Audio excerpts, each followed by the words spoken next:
சொல்லிக் கொடுத்த வார்த்தை அரவணைப்பின் வார்த்தை.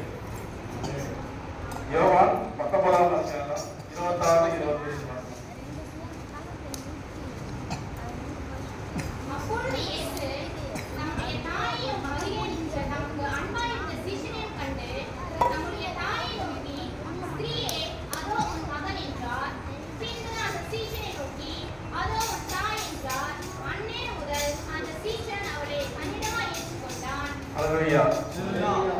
இந்த வார்த்தை கர்த்தர் தான் ஒருவரே மெய்யான தேவன் என்று.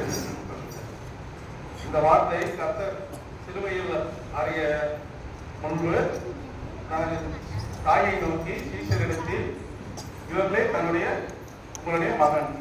சீஷர்களிடத்தில் அதே மாதிரி தாயை நோக்கி இவங்களே உங்கள் தாய் என்றார். ஏன்னா பிசாசானவன் கர்த்தரை அறியும் முன்பு அப்புறம் யாரும் நன்மை செய்கிற ஒருவரும் இல்லை என்று நினைத்தார்கள். ஆனால் அவர் தனக்கு அப்புறம் நன்மை செய்ய இருக்கிறார்கள் என்று கர்த்தர் சொல்லிக் கொண்டு செல்கிறார். பிதாசானம் நினைத்த காரியம் முழுவதும் முறியடிக்கப்படுகின்றது. கர்த்தர் ஒருவரே மெய்யான தேவன். கர்த்தர் சொல்லிக் கொள்கிற வார்த்தை யாத்ராகமம் 20:12.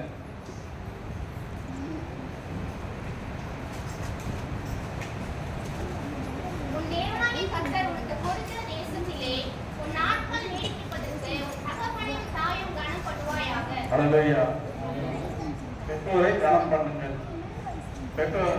பெற்றோரை கர்த்தரை இருக்கும் பிள்ளைகள் யாரும் பெற்றோரை முதலில் கனம் பண்ணணும்.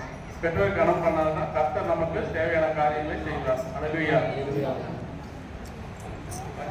அதே வார்த்தையை தான் 2-3 வசனத்தில் சொல்லியிருக்கிறார். நீதிமொழிகள் 23-22.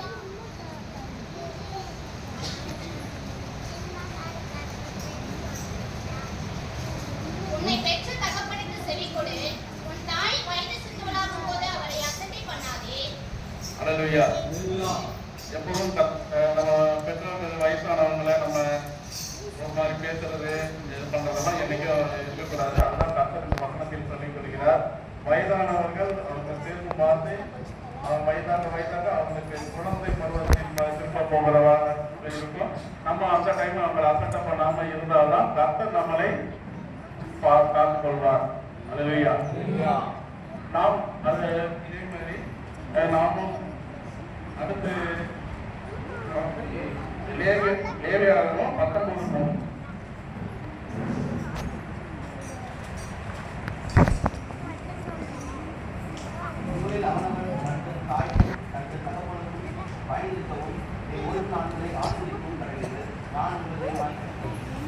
வார்த்தையை தான் அவர் பலவர்களுக்கு சொல்கிறார். பெற்றோரை பார்த்துக் கொள்ளுங்கள், உங்களுக்கு தேவையானது அவர் கர்த்தர் கொடுப்பார். கர்த்தர் ஒருவரே மெய்யான தேவன்.